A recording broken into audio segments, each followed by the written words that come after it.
Throughout history, many leaders have met unfortunate ends.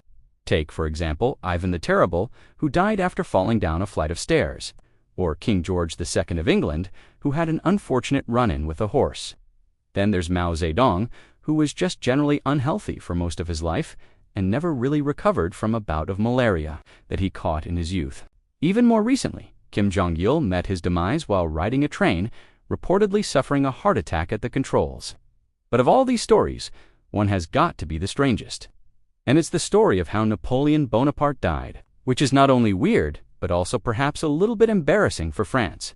You see, Napoleon's story didn't end on the battlefield or in prison, but rather on a remote island in the Indian Ocean, where the French emperor spent the last 5 years of his life in relative luxury, eating well, drinking well, having affairs, and generally living a life of leisure.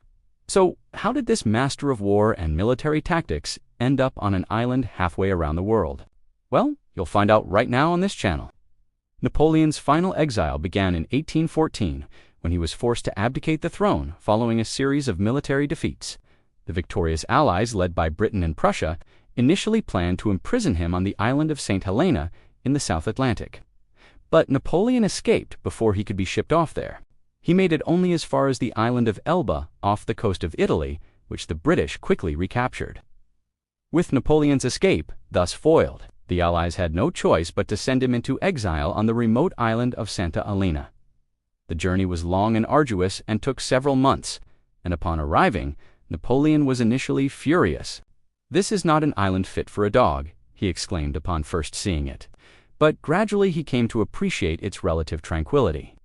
There were beautiful beaches, exotic plants and animals, and plenty of fresh food.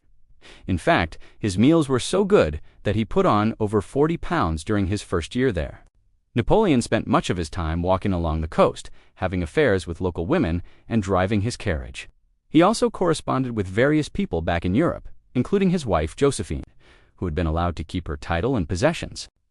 He poured all of his energy into writing his memoirs, covering his early life up to and including the Battle of Waterloo, which ended his rule. Unfortunately, these memoirs would be lost to history. They were confiscated by his jailers and are believed to have been destroyed in a fire. What's left is a collection of some 400 surviving letters written during his exile. These letters provide an intimate look into the mind of one of history's greatest military minds, revealing not only his thoughts on his past deeds, but also his feelings of regret, bitterness, and despair.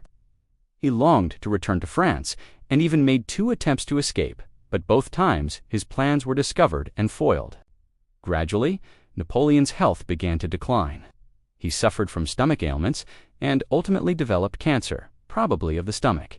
At first, his condition was kept secret, but eventually the truth came out, and the locals flocked to see the dying emperor. As his health worsened, he became increasingly irrational, talking in vague generalities and making little sense.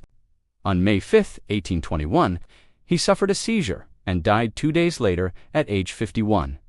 Despite his wish to be buried in France, Napoleon was instead interred in a tomb on the island.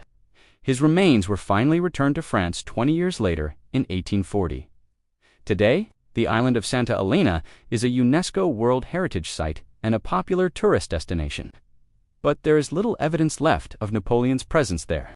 His tomb was destroyed in the 19th century, and the house where he lived in exile is now a private residence. Thanks for watching.